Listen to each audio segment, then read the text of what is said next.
Good morning. Happy Friday. We made it. Anyway, Monday, 1:10, when I see you in lab, you'll turn in the titration calculations lab that we started on Monday. The rough draft class presentation paper is due. And again, what that means is at least 2 typed pages. More is great, but at least 2. You'll have 1 peer-reviewed science article, abstract, and citation. And if you remember from previous terms, or if you don't, in the syllabus is a link to the library's website for chemistry specifically.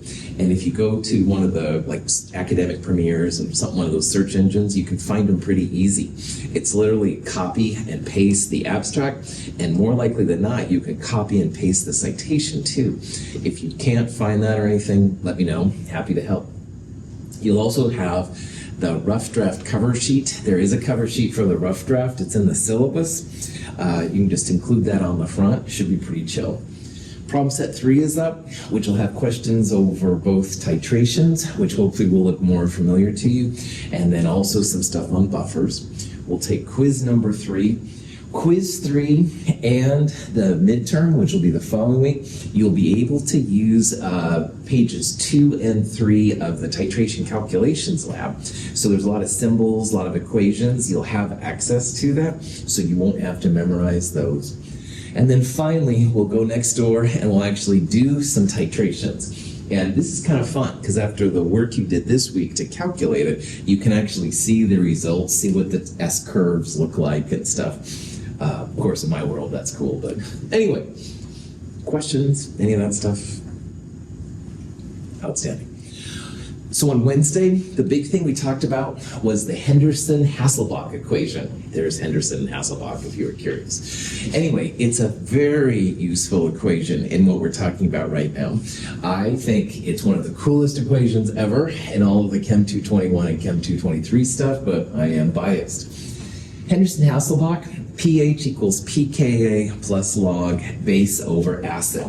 Base over acid can be moles of base over moles of acid, or it can be moles per liter of the base over moles per liter of the acid. And the main use for HH is for buffers, because when you have a weak acid and its conjugate base, or a weak base and its conjugate acid, they don't attack each other, all right? And this is quite different from strong acids and strong bases, which would attack. You couldn't keep sodium hydroxide and HCl in the same flask. They would react. But with weak acids, when they're conjugates, you can do that. So if you want to know the pH of your weak acid conjugate base solution, this is the equation to use. Now, pKa is minus log of the Ka, so you need the acid equilibrium at constant, which is what the table was in the backup problem set 2. And then you need the relative amounts of base and acid. And again, what's cool about this is you don't have to use molarity if you don't want to. You can use moles over moles. In a normal ice table, if you don't want to use my beloved HH equation, which by the way is fine, in an ice table you have to use molarity, but not with HH. So that's one of the advantages and stuff from it. We did talk about on Wednesday what happens if you have a buffer and you add strong acid or strong base. And another place that Henderson-Hasselbalch is just incredibly awesome is you can use one of these variations of the Henderson-Hasselbalch if a strong acid is included or if a strong base is added. This prevents you from what I called on Wednesday double ice calculations, where the first ice table was what happens when the strong acid or strong base is added, and then the second ice table is for the actual equilibrium of the new conjugate system that's left. I find that incredibly tedious, so again, I highly recommend you use HH for strong acids, strong bases. You do have to use moles. You can't use moles per liter in this version. But the important thing to remember is that if you're adding a strong acid, it lowers the amount of the weak base. But as much as it lowers the weak base, it adds to the weak acid. So it's going to subtract from the base and it's going to add to the acid if you're adding a strong acid. And strong base is just the opposite. the strong base will add to the weak base on the top, and it will subtract from the weak acid on the bottom. But if you can get that down, wow, it makes your life a lot easier when it comes to buffers. Makes mincemeat of those problems. Any questions on that? Okay. Another useful thing of the Henderson-Hasselbalch equation is that you see explicitly in a buffer what affects the pH, and that's where this slide's all about. And we talked about this a little bit on Wednesday, but I want to go back to it. In the terms of a pH of a buffer, there's two components to consider. First of all, the pKa of the acid will be one of the factors. So we'll talk about that here in a little bit. But if you want to fine-tune your buffer, i.e. make the pH a little bit more acidic or basic, you can play with the relative ratios of base and acid to make it more acidic or more basic. So as a practical example of that, let's say that Kevin and I want to make a buffer with a pH of 4.30. All right? And a lot of times in the lab, you'll have a specific pH that you're trying to get to. Well, 4.30 pH, if you wanted to find the hydronium, you would go 10 to the power of minus pH. So 10 to the power of minus 4.30, you get this number right here. And why that's important is that when you want to make a buffer, you want to ideally have your hydronium close to the Ka or your pH close to the pKa. So over here on Henderson-Hasselbalch, this is the part you want to strive for first. Get your pKa as close to the pH as possible. So if you have a table of buffers and you have their pKa value, that makes this very easy. You want a pH of 4.30, you want to have a pKa as close to 4.30 as possible. But a lot of times you only have a table of Kas and Kbs like we saw in problem set 2. So in that case, you'd want a Ka that was close to your hydronium. So that's why I converted it over. So it kind of depends on the situation. And once you get as close of a Ka to the hydronium as you can, or a pKa as close to the pH, then you can change the relative amounts of acid and base to make it exactly what you want. And I'll show you that here in a little bit. So let's say that Kevin and I go to the lab, and all labs are affected by, oh my gosh, this chemical is out and I really needed it kind of situations. So let's say that we're snooping around the lab and we find 3 possible combinations of chemicals that we could use to make a buffer. One of them is hydrogen sulfate and sulfate. Hydrogen sulfate is one of the stronger weak acids I talked about on problem set 3. But anyway, the Ka, 1.2 times 10 to the minus 2, and if you minus log the Ka, it comes out to be 1.92. Kevin and I could also make an acetic acid acetate buffer. Here's the Ka and the pKa. And we have to be very careful of this one, we actually could make a hydrogen cyanide buffer. These are both incredibly toxic, but if you wear gloves and protect yourself, it's just like any other chemical. Here's the Ka and the pKa. So if we were going to make a buffer and we wanted it to be about a pH of 4.30, we would want to pick a pKa that was as close as possible to that value. So you can probably see that 4.30 is closest to 4.74, or 5 times 10 minus 5 moles per liter hydronium is as close to this Ka as possible. So Kevin and I would probably pick, if we were smart anyway, the acetic acid acetate buffer system. This one right here would have a pH which was too acidic. This pH would come out closer to 1.92, closer to pKa, and that would be much more acidic than we need in our particular buffer. And if we pick this one, on top of it being very dangerous, cyanide you want to be very careful about. Anyway, this would be more basic, all right? So the best case in our scenario here would be to use this one right here. Is that cool? Awesome. Now, pH equals pKa plus log base over acid. If the moles of our acetic acid and acetate are 1 to 1, our pH would come out to be 4.74. And that's more basic than the pH that we want. So if we want to get our pH to 4.30 and a 1-to-1 ratio comes out to be 4.74, we want to add extra acid relative to the base. The acid will make this pH go down, and we want it to be 4.30. So we're going to add more acetic acid than we will the acetate to kind of like fine-tune the buffer. But of course, the question is, how much acid do you want to add? And that's a great question. So what you can do to find the exact ratio is to think about this base to acid ratio. And again, if the pKa is 4.74 and the ratio of base to acid is 1-to-1, by the way, log of 1 is 0, all right, so pH and pK would be the same. So if we put in equal moles, acetic acid and acetate, our pH would be a little more basic than we want. But we want it at 4.30, you can calculate a base to acid ratio that should give you a 4.30 buffer. Now, you can rearrange this a little bit, all right? So remember that Ka expressions are always hydronium, conjugate base in the top, and the acid in the bottom. So if you rearrange this a little bit, hydronium, all right, equals the, which is this number right here, by the way. Hydronium equals this number, which is acid over base times Ka. So what you can do here then is then solve for the acid to base ratio. And if you do that, it would be taking hydronium and dividing by Ka. You end up with a ratio which is 2.8-to-1.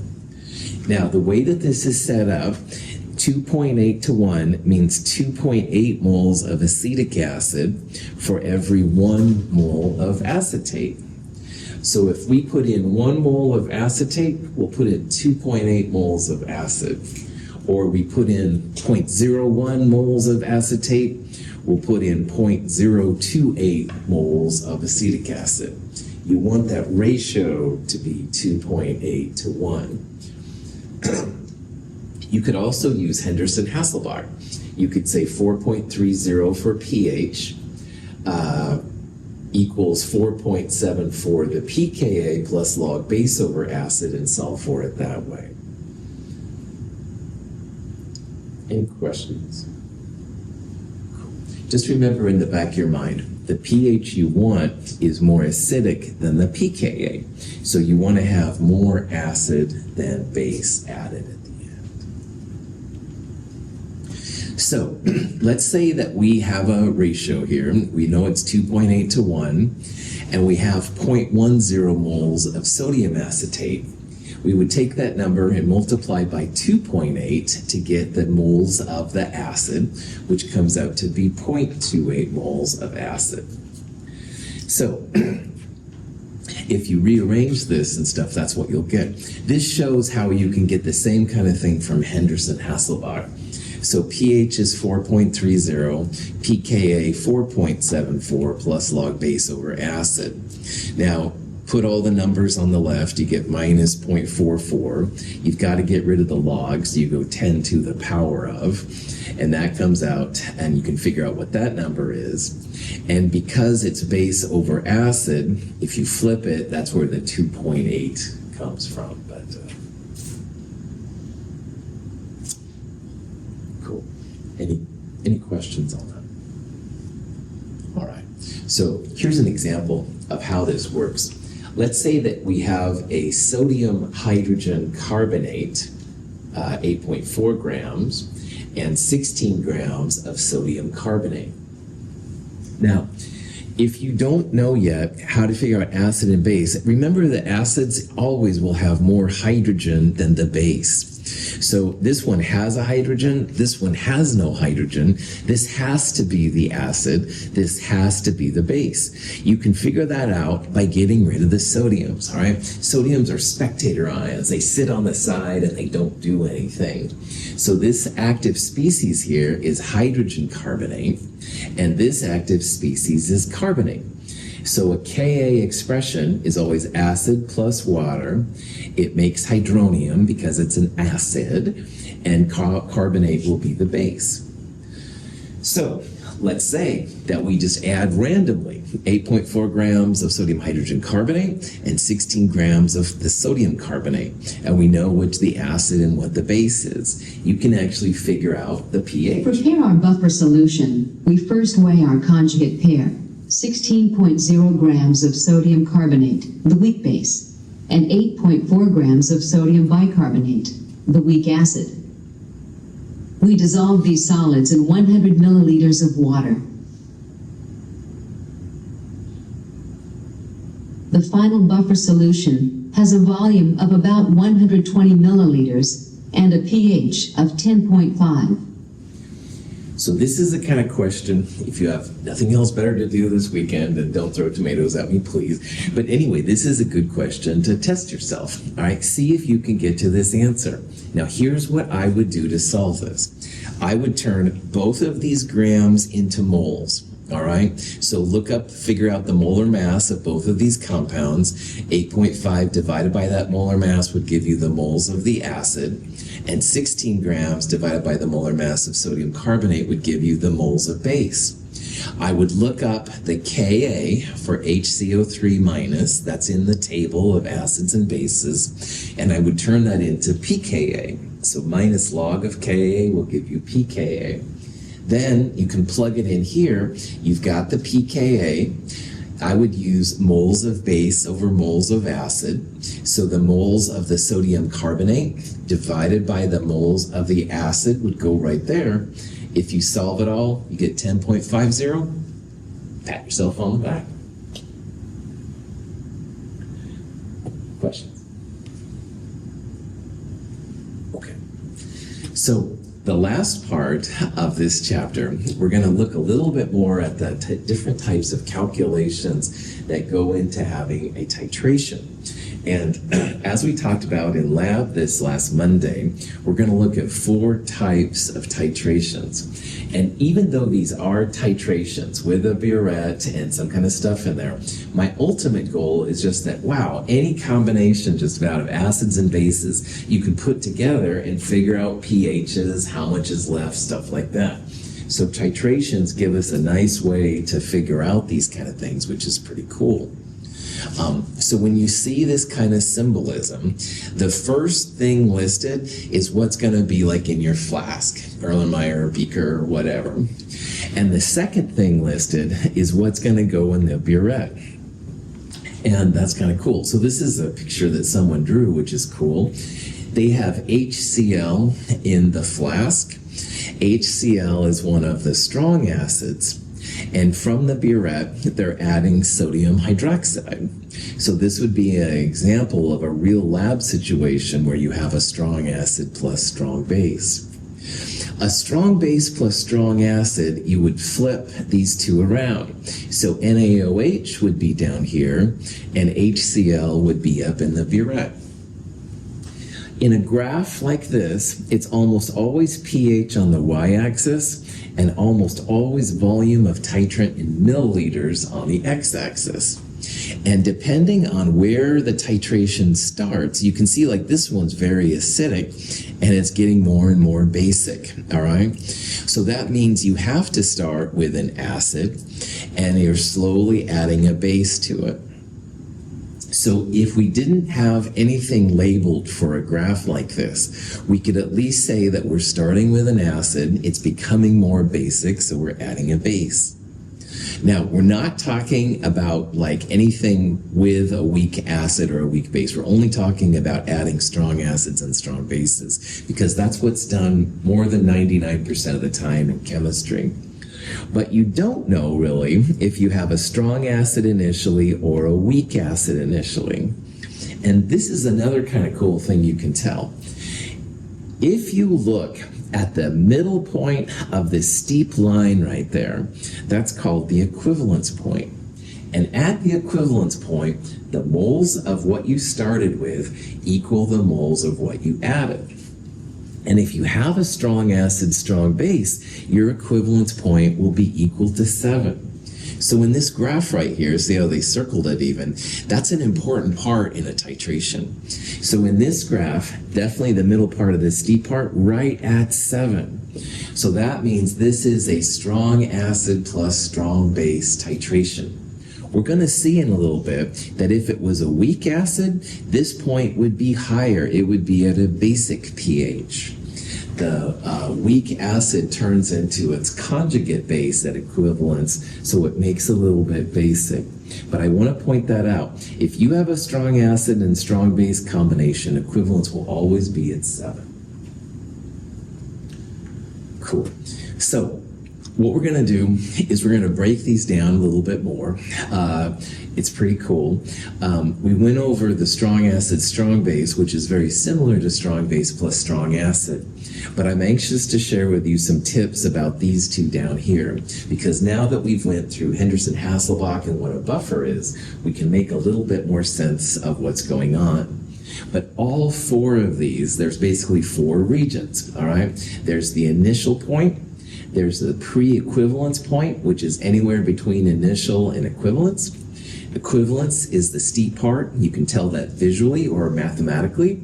And then anything past equivalence is the post-equivalence. So all 4 of these have those regions. And if you look at the equations, like sometimes they'll repeat. So we talked about how the post-equivalence strong acid, strong base is the same as the pre-equivalence strong base plus strong acid. So you'll see there's some repeating of these equations. It's not quite as bad as it may feel at first. At least when I first looked at this list of equations, I was like, OMG.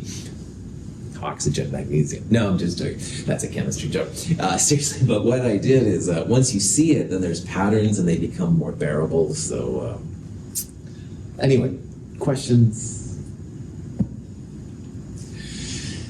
Strong acids and strong bases are the hunter-killers of the section. They go after it, the opposite, and they annihilate. It's kill or be killed, literally. There's no peacemaking or anything like that with strong acids and strong bases. So if you have a strong acid, it will attack any base around it until either the base is destroyed or the acid is destroyed. That's literally what these come down to. All right? And when they annihilate their opposite, whatever's left of the strong acid and strong base, no effect on pH. On the other hand, weak acids and weak bases will go after their opposites, and they'll make some reactions happen. However, the conjugates of the weak systems have an effect on pH. So as an example of that, if a weak acid's around a strong base, they'll go after each other, definitely. But all the weak acid that's used up is turned into a conjugate base. And this is going to have a weird effect at the equivalence point, like we'll see. So just kind of hang out. KAs and KBs, we have tables of them, but if you're curious about where a lot of these KAs and KBs came from, they come through titrations, all right?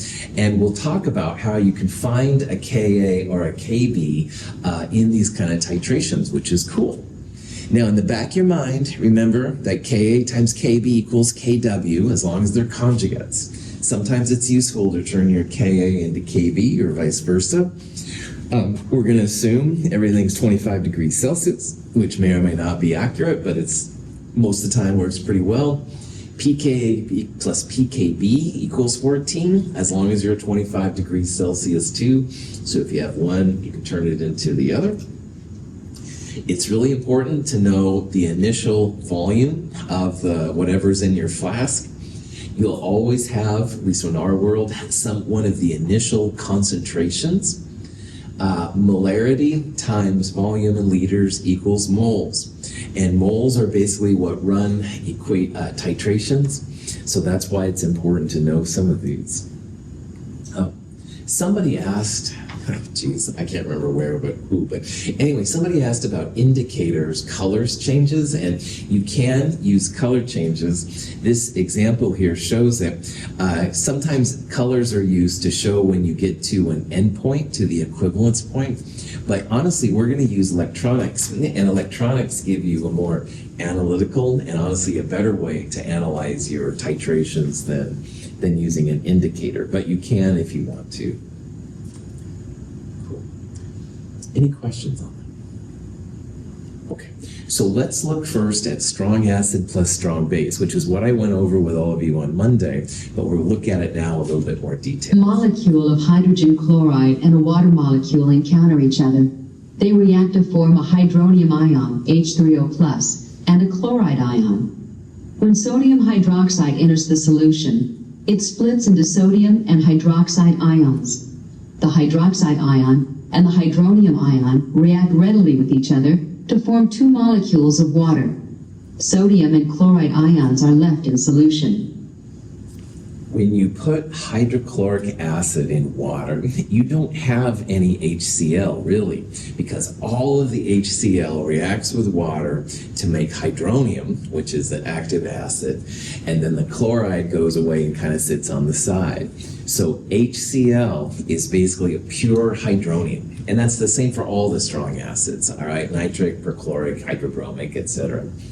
You can do a similar thing with the bases, the strong bases. You don't have any sodium hydroxide in water. That sodium is a spectator and it's out of there. It's basically pure hydroxide, all right? So if you have 0.3 molar KOH, you really don't have 0.3 molar KOH. You have 0.3 molar potassium ion, which is boring for this conversation, but and 0.3 molar hydroxide, which is pretty strong base.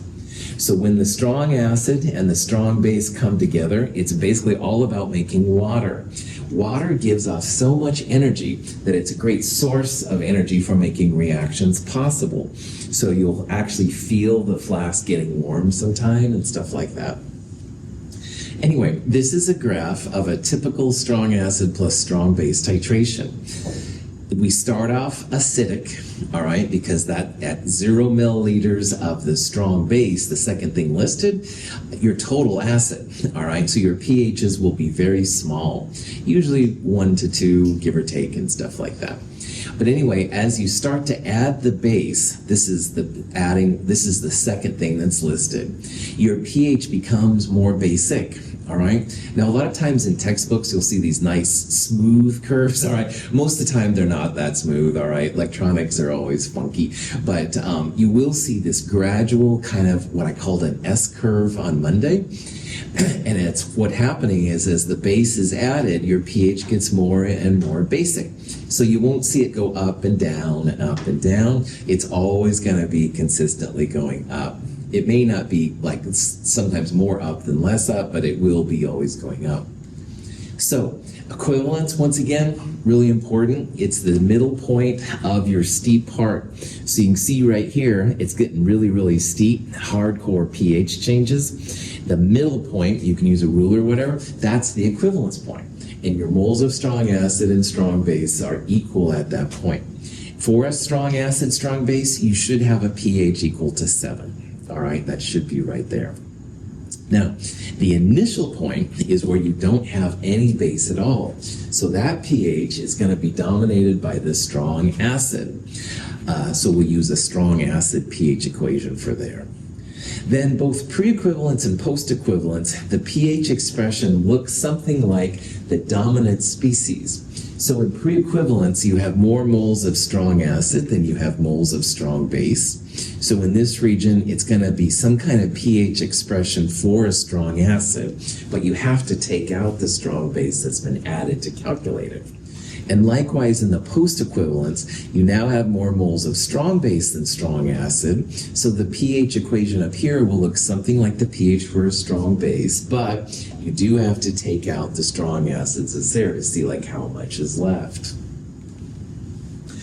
So if you have a strong acid, strong base titration, and you're at equivalence, knowing the pH is going to be helpful. Because if, Edgar gives me a random acid. I don't know if it's strong acid or weak acid.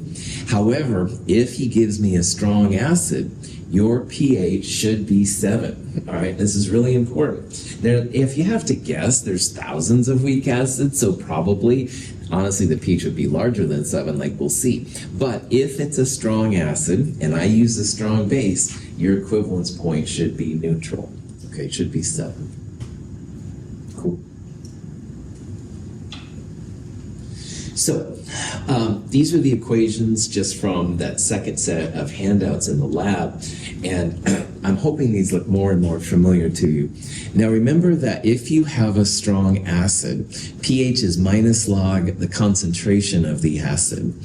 So if you had 0.1 molar HCl, minus log 0.1 would give you the pH. But like we talked about on Monday, it is kind of helpful to think about how many moles you have and also the volume of the strong acid. Volume you probably have, like it'll say you're adding 40 milliliters of your HCl, and you can turn that into liters. All the volume terms in your calculations should be liters, so that's no problem. And moles is just concentration times the volume in liters. And why this is kind of cool is that NSA and VSA don't change in the whole titration. So this NSA and this VSA are the same here, and they're the same down there.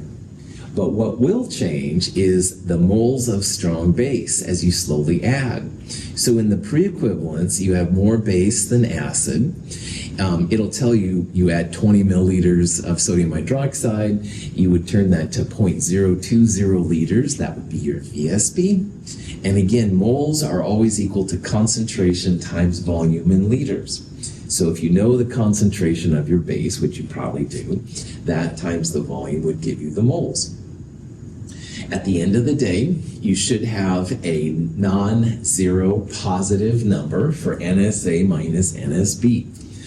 A base 10 log of 0 freaks your calculator out. All right, you get like error, domain name, problems, blah, blah, blah. So if you see a 0 or a negative, that means that something's wrong. All right. If you're in the pre-equivalence region, NSA minus NSB should be a positive number, and that's a good sense.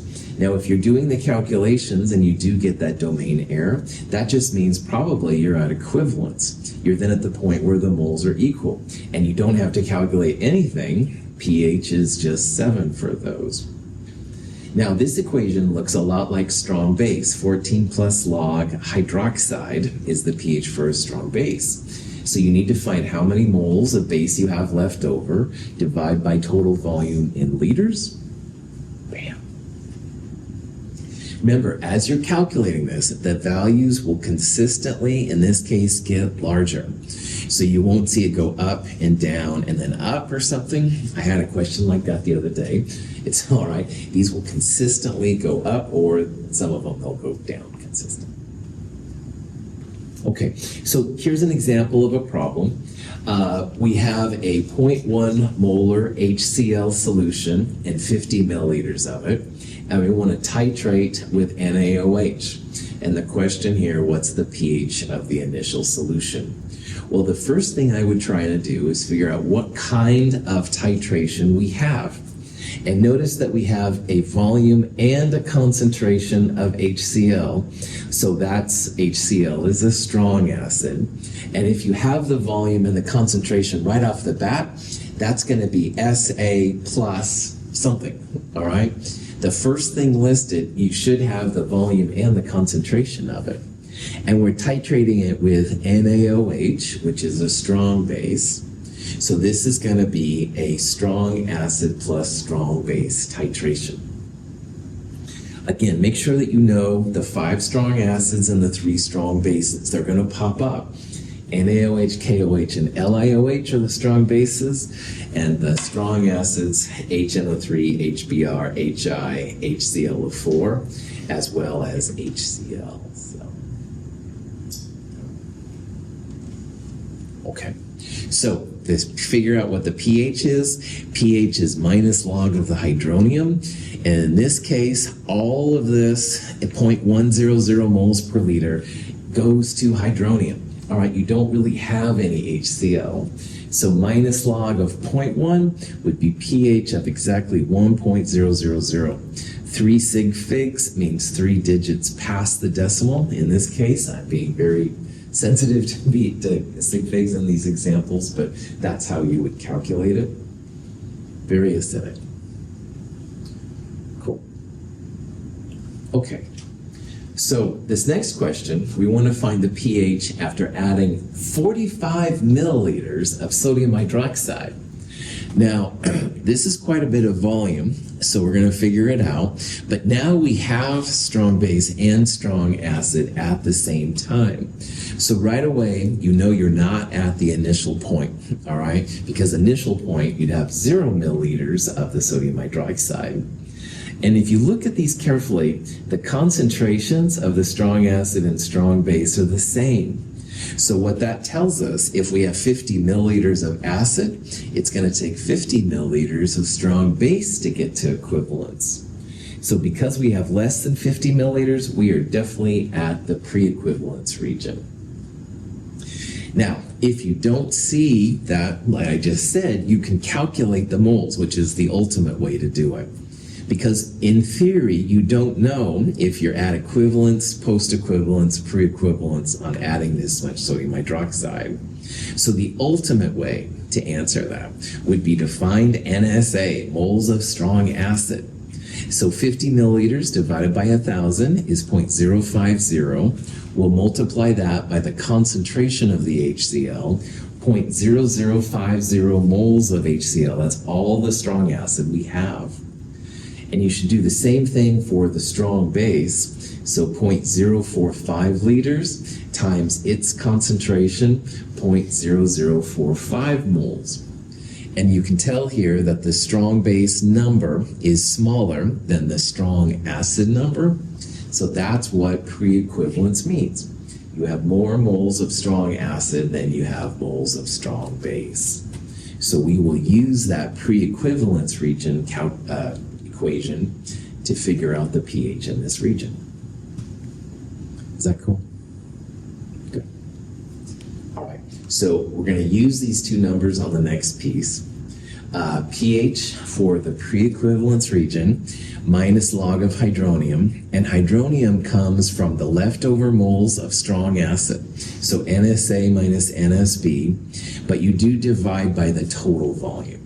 So you can see what's happened here. Moles of strong acid minus moles of strong base divided by the total volume, 50 plus 45, or 0.095 liters. pH comes out to be 2.3. So notice that we went from 0 to 45 milliliters, and the pH went from 1 to 2.3. So these strong acids, they have a powerful effect. Even though, honestly, most of the acid's been wiped out, the little bit that's left still has a real powerful effect on the pH. So, cool. Now, next question comes, what's the pH at the equivalence point? And again, what you'd want to do is you'd want to figure out how many milliliters and stuff like that you've done. But hopefully you're also tuned into the fact that the pH at equivalence point is just going to be equal to 7, all right? Because at equivalence, moles of strong acid, moles of strong base are equal. They annihilate each other, and you're left with just water. The conjugates, like sodium from sodium hydroxide and chloride from HCl, no effect on pH. And that's another reason why I want you to know those strong acids and strong bases. Because all of those conjugates, nitrate from HNO3, lithium from LiOH, none of them have any effect on pH, all right? So we talked about how if you're making a solution for your fish, I don't know, and your fish have to be in a pH neutral situation, you'd want to use like lithium chloride, because lithium from lithium hydroxide and chloride from HCl, they would not affect your pH and would kill your fish. Got to keep the fish happy, as you know. Anyway, if you're curious, the volume, all right, you can figure it out. Remember earlier we saw there were 0.0050 moles of HCl. And again, that's all that moles of strong acid we have. So if you didn't know the volume, a mole of HCl is going to react with an equal mole of sodium hydroxide all the time. So this number also reflects the moles of sodium hydroxide you need to get to equivalence. And sodium hydroxide's concentration is 0.1 moles per liter. So every liter requires 0.10 moles of sodium hydroxide. This also comes out to be 50 milliliters of NaOH that you need to get to equivalence. In this problem, it's not a big deal because the concentrations are equal. But in the lab, I threw some non-equal numbers at you. This might be helpful to see where you are. Okay, at 55 milliliters, 5 milliliters past equivalence, now we want to find the pH at this point. And if it took 50 milliliters to get to equivalence, we are now certainly past that volume, so we are now in the post-equivalence region, all right? Now from before, we calculated that the moles of strong acid, which hasn't changed in this whole problem, 0.0050 moles. So we want to figure out the moles of strong base, and that's molarity times volume in liters. So 55 milliliters in liters is 0.055. We'll multiply that by 0.1. We have 0.0055 moles of strong base at this point. And you can see how this number is larger than this number. That's another way to tell you're in the post-equivalence region. So pH in the post-equivalence is dominated by base. 14 plus log hydroxide would be what we're looking for here. And to find hydroxide, you need to find the leftover moles of sodium hydroxide. So NSB minus NSA would be 0.0005. But you divide by the total volume. All right, you divide by both the base and the acid in this case. So when you calculate all of this, it comes out to be 11.7. This is a basic pH now. It's greater than 7, so that makes sense too. Bases should have basic pHs. Question? All right.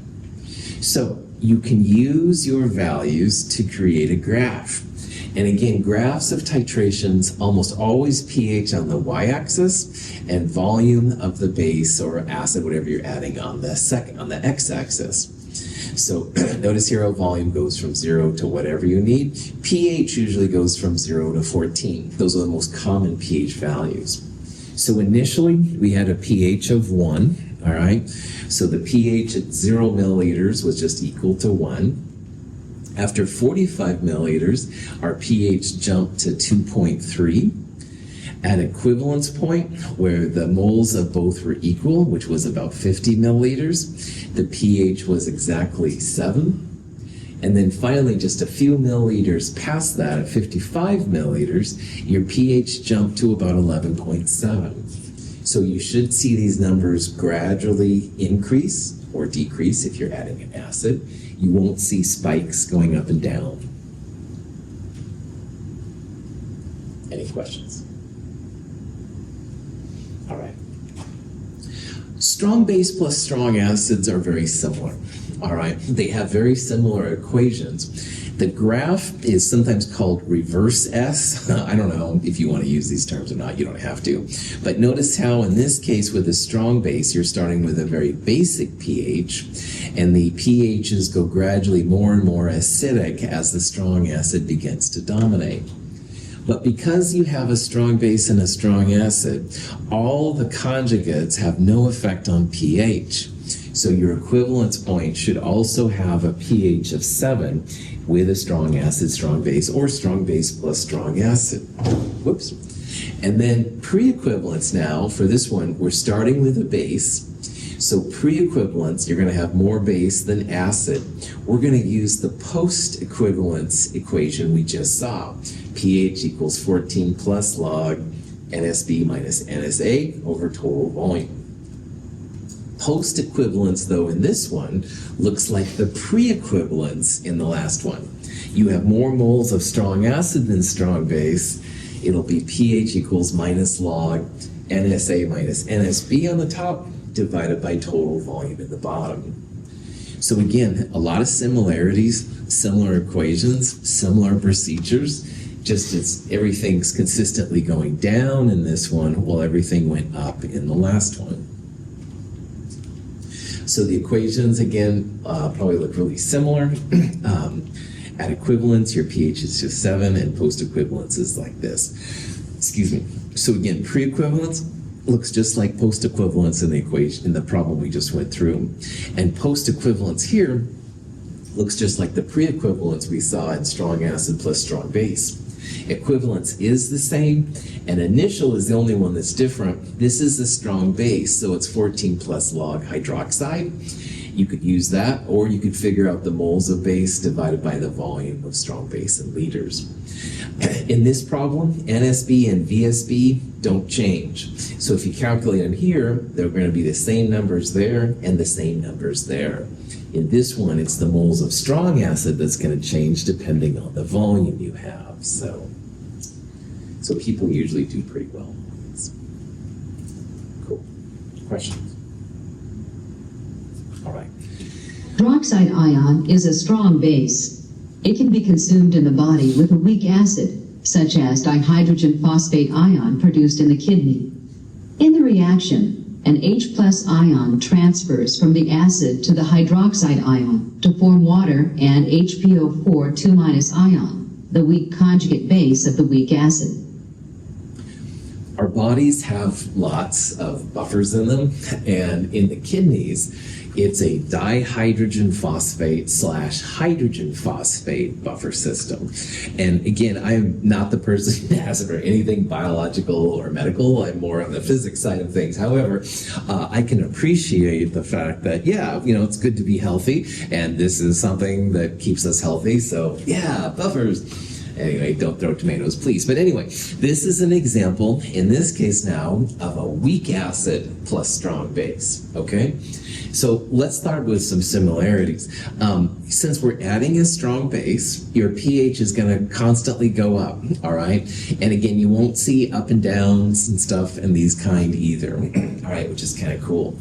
But the weak acid has some little wrinkles that are worth talking about. First of all, the initial pH it's usually higher than 2. Depending on the strength of the acid, it's usually between 2 and 7. So you'll see some pretty wild kind of initial pHs, at least compared to the strong acids anyway. That's one thing that's strange.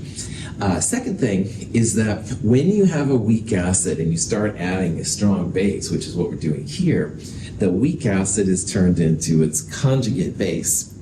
So if you have weak acid left over and now some conjugate base, that's a buffer, all right? So this pre-equivalence region right in here is best described as a buffer. So we're going to use Henderson-Hasselbalch to help us out with pH expressions. It's not like a true buffer, this is a titration, but the pH is well defined if you use Henderson-Hasselbalch. And that's why I didn't talk about it on Monday. I wanted to go through HH a little bit. Now, one really cool thing of a titration is that if you have a brand new weak acid that's never been studied before, analyzed, you don't know how strong it is. And at the half equivalence point, the pH and pKa are the same.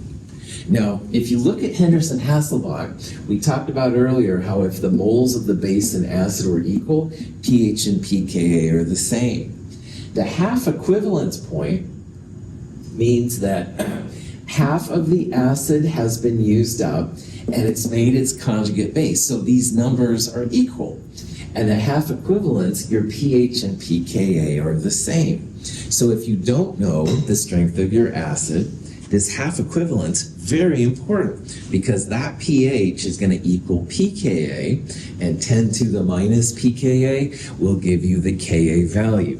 Now, finding half equivalence is actually pretty chill. You can still find the midpoint of your steep part, that's the equivalence point, and what chemists usually do is they look for the equivalence volume, all right? So in this example, it looks like it's 25 milliliters.